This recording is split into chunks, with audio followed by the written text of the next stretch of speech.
Chase the goal के इस online platform पे अगर फिर से आपका हार्दिक स्वागत है।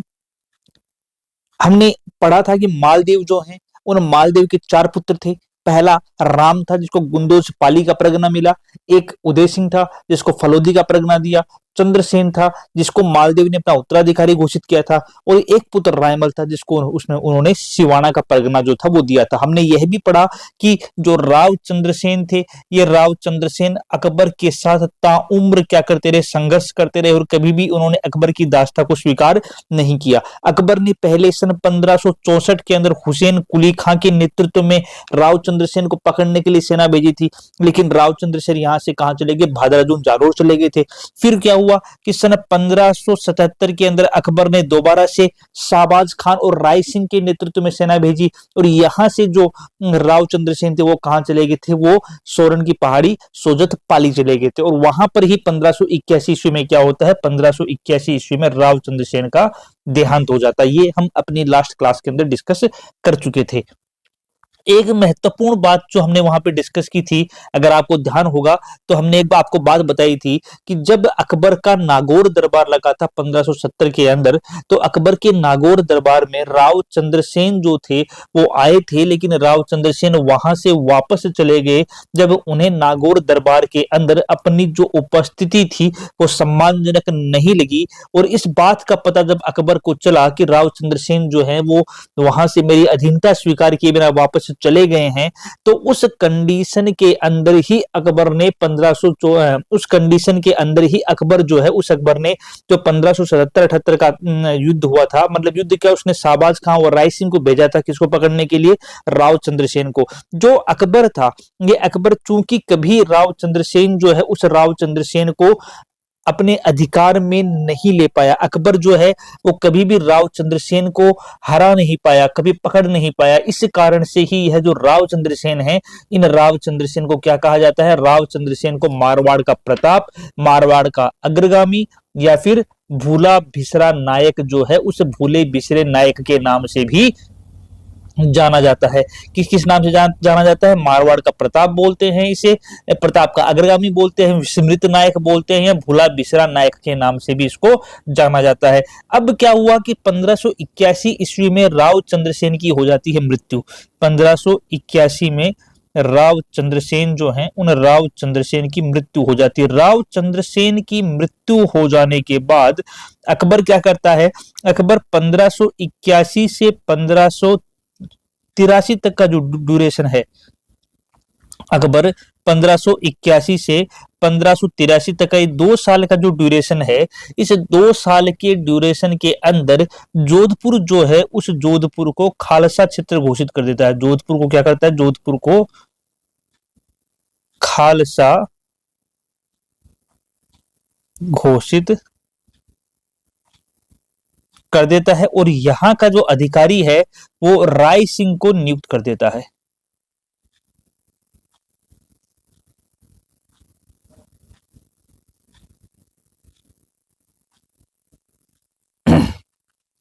ठीक है, क्या करता है, जोधपुर को खालसा घोषित कर देता है, और यहाँ का अधिकारी किसे नियुक्त करता है, यहाँ का अधिकारी राय सिंह। राय सिंह कौन है, हमने पढ़ा था बीकानेर के अंदर जो कल्याणमल था, राव जेठ सिंह के पुत्र था कल्याणमल, उस कल्याणमल का पुत्र राय सिंह था, तो उस राय सिंह को क्या करता है, यहाँ का अधिकारी नियुक्त कर देता है। कौन करता है ये काम, अकबर करता है। सन 1583 ईस्वी में क्या घटना घटित होती है, 1583 ईस्वी में जो उदय सिंह है, उदय सिंह कौन था, उदय सिंह हमने पहले बताया था कि मालदेव जो था, उस मालदेव का एक पुत्र उदय सिंह भी था, और यह जो उदय सिंह था चूंकि ये मोटा था, इसलिए इसे मोटा राजा भी कहते हैं। और इसे कहां का परगना दिया था, इसे फलोदी जो है उस फलोदी का परगना दिया हुआ था। तो सन 1583 ईस्वी के अंदर जो उदय सिंह है, यह उदय सिंह क्या होता है, यह उदय सिंह मारवाड़ की गद्दी पर बैठता है। तो सन 1583 ईस्वी के अंदर हम इसको मोटा राजा उदय सिंह लिखते हैं, ये बहुत मोटा था इसलिए इसे मोटा राजा उदय सिंह के नाम से जाना जाता है। 1583 ईस्वी में गद्दी पर कौन बैठता है, 1583 ईस्वी में जो उदय सिंह है, यह उदय सिंह गद्दी पर बैठता है। उदय सिंह या मोटा राजा उदय सिंह जो है, ये मारवाड़ का पहला ऐसा शासक था जिसने मुगलों के साथ वैवाहिक संबंध बनाए थे। तो एक इंपॉर्टेंट लाइन आती है, इसको ऐसे लिखते हैं, मोटा राजा उदय सिंह।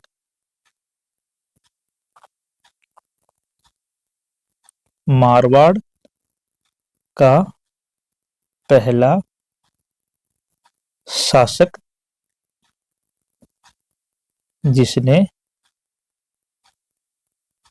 मुगलों के साथ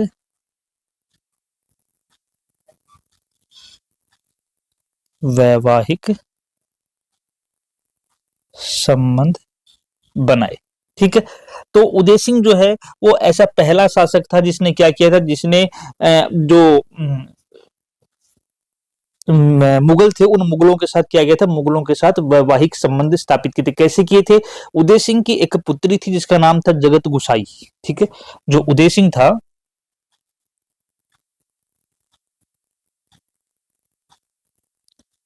ये जो उदय सिंह है, इस उदय सिंह की एक पुत्री थी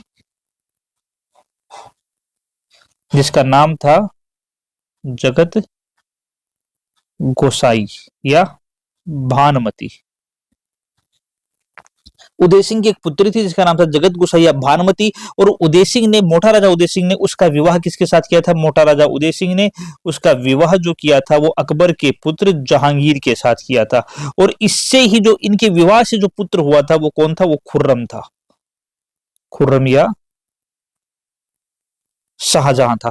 तो मोटा राजा उदय सिंह जो है, उस मोटा राजा उदय सिंह ने अपनी पुत्री जगत गोसाई या भानुमति का विवाह जो था वो शहजादे जहांगीर यानी कि सलीम के साथ किया था। और बाद में तो उसका नाम भी बदल दिया गया था। ये जो जगत गोसाई थी, उस जगत गोसाई और जहांगीर का जो पुत्र हुआ था वह पुत्र ही खुर्रम या शाहजहां है। तो इस प्रकार पहला ऐसा शासक मारवाड़ का जिसने मुगलों के साथ वैवाहिक संबंध स्थापित किए थे वो कौन था? वो आपका मोटा राजा उदय सिंह था। नंबर 1 बात।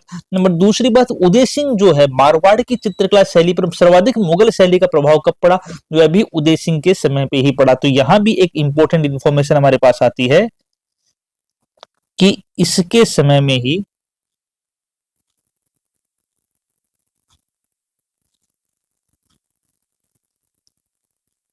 मारवाड़ चित्रकला शैली पर सर्वाधिक मुगल शैली का प्रभाव पड़ा। ये भी एक महत्वपूर्ण बात आती है हमारे सामने। ठीक है, कि मारवाड़ चित्रकला शैली पर सर्वाधिक मुगल शैली का प्रभाव कब पड़ा? तो वह कब पड़ा? वह पड़ा मोटा राजा उदय सिंह जो है, उस मोटा राजा उदय सिंह के समय के अंदर ही। मोटा राजा उदय सिंह जो है, इस मोटा राजा उदय सिंह के द्वारा 1589 के आसपास जो है वो सिवाना दुर्ग पर हमला किया जाता है। और सिवाना दुर्ग के शासक जो थे, सिवाना दुर्ग के सामंत जो थे, कल्ला रायमलोत थे। और कल्ला रायमलोत जो है वो वहां पर क्या करते हैं? शाखा करते हैं। एक घटना का विवरण मिलता है कि एक बार अकबर जो था वो अकबर दरबार में बैठा हुआ था। अच्छा, कल्ला रायमलोत कौन है ये बताएंगे। एक बार अकबर जो था वो दरबार में बैठा हुआ था। तो याद करो, जब हमने हमारी पिछली क्लास डिस्कस की थी तो हमने पिछली क्लास में आपको बताया था कि मालदेव जो था, उस मालदेव के कितने पुत्र बताए थे हमने? मालदेव के अपने 4 पुत्र बताए थे। मालदेव के 4 पुत्रों में से एक पुत्र रायमल था। मालदेव जो है उसका एक पुत्र हमने आपको रायमल बताया था। और हमने बताया था कि रायमल जो है, इस रायमल को सिवाना जो है, उस सिवाना दुर्ग की जागीर मिली थी। या सिवाना की जागीर किसको मिली थी? सिवाना की जागीर रायमल को मिली थी। इस रायमल का एक पुत्र था, उसका नाम था कल्ला। और चूंकि रायमल का पुत्र था इसलिए आगे रायमलोत लगा लिया, तो कल्ला रायमलोत, यानी कि कल्ला मेरा नाम है, रायमल मेरे पिता का नाम था। ठीक है, तो जो रायमल कल्ला रायमलोत है, कल्ला रायमलोत कौन था? कल्ला रायमलोत जो था वो अकबर के दरबार में था। क्योंकि जो रायमल थे, उन रायमल के द्वारा अकबर की अधीनता स्वीकार की गई थी 1570 के नागौर दरबार के अंदर। तो कल्ला रायमलोत जो था वो कल्ला रायमलोत भी अकबर के दरबार में था।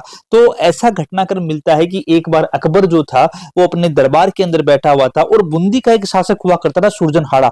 आप याद करो, जब 1570 का नागौर दरबार की हमने बात की थी तो वहां हमने आपको बताया था कि 1570 के नागौर दरबार के अंदर जो शासक आए थे उसमें बीकानेर का राव कल्याणमल था, उसका पुत्र राय सिंह था, बूंदी का सुरजनहाड़ा था, जैसलमेर का राय भाटी था।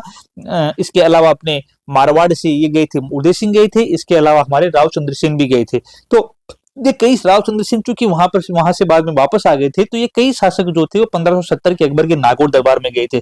तो अकबर एक बार अपने दरबार में बैठा हुआ था, तो अकबर जो है वो अपने पुत्र जहांगीर जो है, यानी कि जो शहजादा सलीम है, उस शहजादा सलीम का विवाह करना चाहता था। तो उसने सुरजन हाड़ा की ओर देखकर कहा कि सुरजन जी, आपकी पुत्री है और विवाह योग्य है। तो सुरजन हाड़ा जो है वो इस पर अपनी स्वीकृति देते हैं कि बिल्कुल। और फिर अकबर कहता है कि जो मेरा पुत्र है जहांगीर सलीम, मैं चाहता हूं कि उसका विवाह जो है वो किसके साथ किया जाए, आपकी पुत्री सुरजन हाड़ा की जो पुत्री है, वो सुरजन हाड़ा की पुत्री के साथ किया जाए। उसका नाम भानकवर था।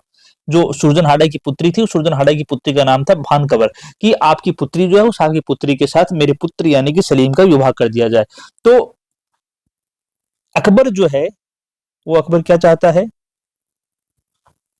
कि उसके पुत्र सलीम यानी कि जहांगीर का विवाह जो है वो सुरजन हाड़ा की जो पुत्री है भान कंवर के साथ कर दिया जाए।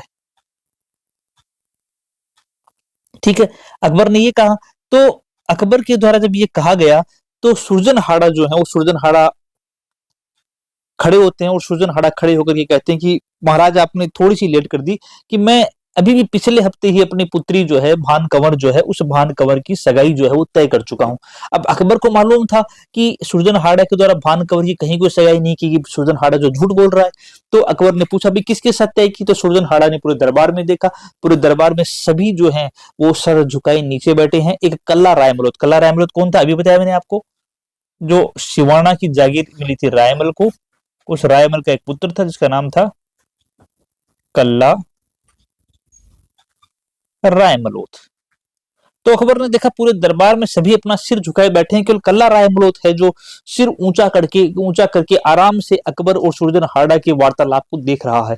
तो सुरजन हाड़ा ने क्या किया, सुरजन हाड़ा ने बोला कि महाराज, मैंने जो जिसके साथ सगाई की है अपनी पुत्री की, वो यही दरबार में है। कल्ला रायमलोत जी के साथ मैंने क्या किया, अपनी पुत्री की सगाई की है पिछले हफ्ते ही। अब अकबर जो है, जैसे ही सुरजन हाड़ा ने कल्ला रायमलोत का नाम लिया, उसी समय अकबर जो है कल्ला रायमलोत को देखता है, और कल्ला रायमलोत जी भी अचानक से नाम लिए जाने से थोड़ा सा चौंक जाते हैं। तो अकबर जो है वो समझ जाता है कि सुरजन हाड़ा अब फिर से झूठ बोल रहा है। तो अकबर ने कल्ला रायमलोत से पूछा कि क्या वास्तव के अंदर सुरजन हाड़ा ने अपनी पुत्री की सगाई आपसे की है? कल्ला रायमलोत जी कहते हैं बिल्कुल महाराज, पिछले हफ्ते ही जो है वो सगाई जो है मुझसे की गई है।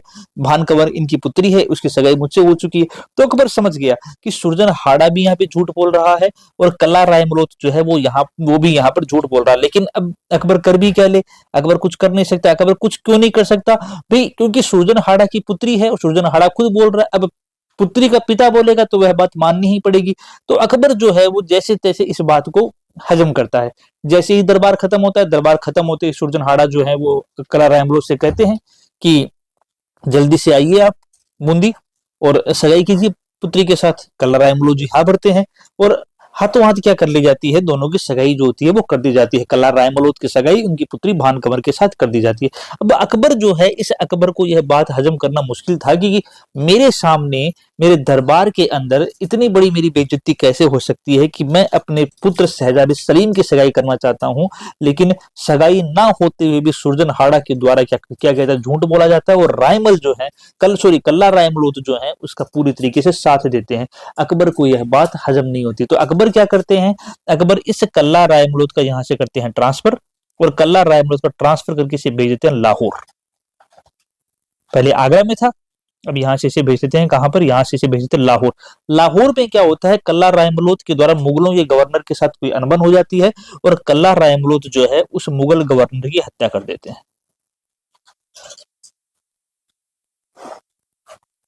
कल्ला रायमलोत मुगल गवर्नर की हत्या कर देते हैं, और हत्या करके कहां जाते हैं, हत्या करके वापस कल्ला रायमलोत जो है वो वहां से कहां जाता है, वहां अपने सिवाना दुर्ग में आकर के बैठ जाता है।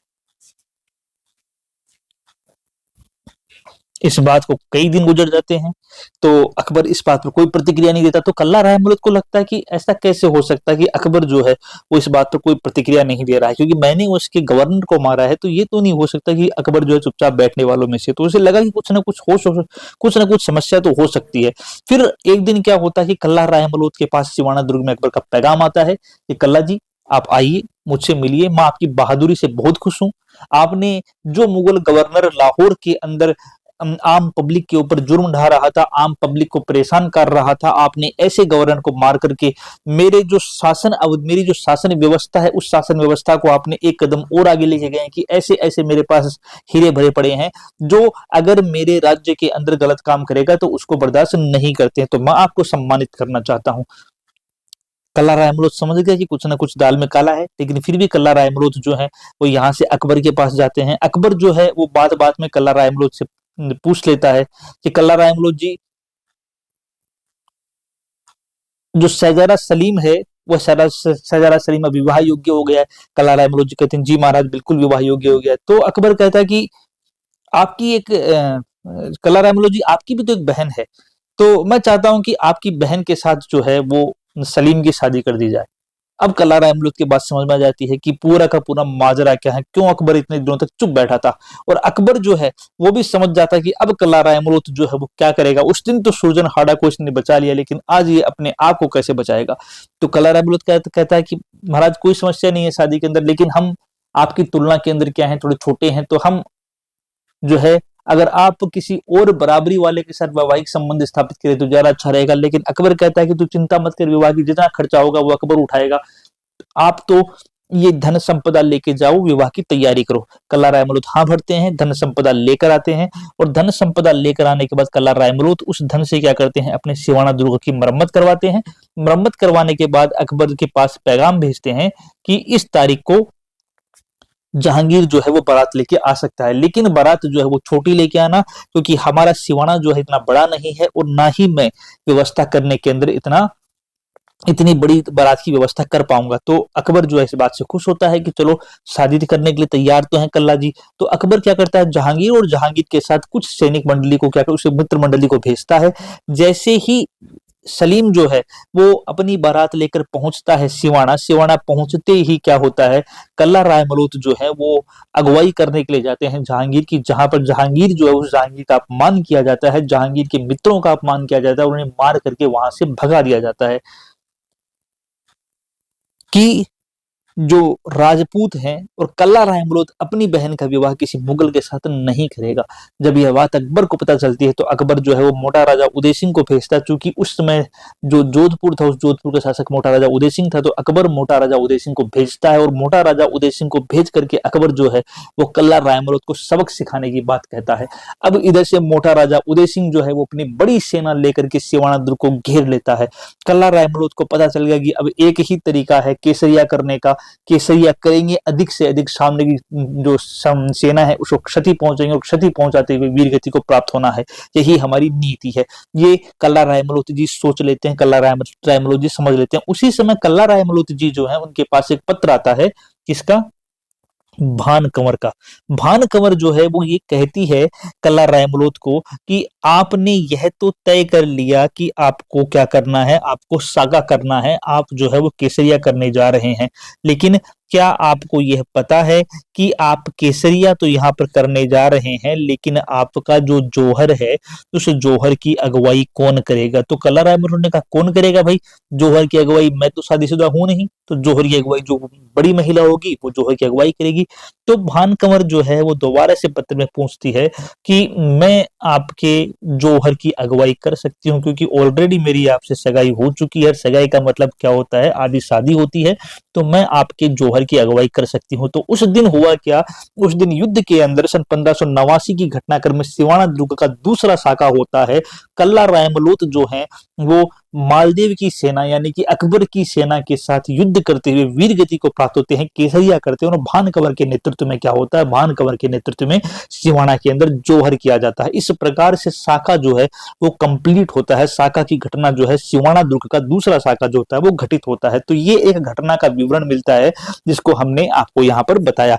तो जो मालदेव है, मालदेव सॉरी, तो जो महाराजा उदय सिंह है या मोटा राजा उदय सिंह है, इस मोटा राजा उदय सिंह के द्वारा सन 1583 ईस्वी में मारवाड़ की गद्दी को संभाला जाता है। और सन 1595 ईस्वी तक मोटा राजा उदय सिंह जो है वो क्या करते हैं, मोटा राजा उदय सिंह मारवाड़ की सत्ता को संभालने का काम करते हैं। पहला एकमात्र शासक है मोटा राजा उदय सिंह जिसने क्या किया था, मुगलों के साथ वैवाहिक संबंध स्थापित किए थे। अपनी पुत्री जगत गोसाई का विवाह उसने जहांगीर यानी कि शहजादा सलीम के साथ किया था, जिसका पुत्र बाद में खुर्रम या शाहजहां हुआ। दूसरा, इसके समय में ही मारवाड़ चित्रकला शैली जो है, उस मारवाड़ चित्रकला शैली पर मुगल शैली का सर्वाधिक प्रभाव पड़ता है। इस मोटा राजा उदय सिंह का एक पुत्र और था जिसका नाम था किशन सिंह। उस किशन सिंह ने बाद में क्या किया, उस किशन सिंह ने बाद में जोधपुर से एक पृथक रियासत बनाई जो क्या थी, किशनगढ़। किशन सिंह, इस मोटा राजा उदय सिंह का एक पुत्र था जिसका नाम था किशन सिंह। उस किशन सिंह ने जोधपुर से पृथक होकर के एक अलग रियासत बनाई जिसका नाम क्या था, किशनगढ़। ठीक है। तो 1595 ईस्वी में क्या होता है, मोटा राजा उदय सिंह की मृत्यु हो जाती है और उसकी मृत्यु का इसका पुत्र सूर सिंह जो है वो 1595 ईस्वी में गद्दी पर बैठता है। आज की क्लास में हम इतना ही डिस्कस करेंगे। महत्वपूर्ण जानकारी जो है वो सारी की सारी आपको यहाँ पर बताई गई है। ठीक है, बाकी हम करेंगे अगली क्लास में डिस्कस। तब तक के लिए जय हिंद दोस्तों।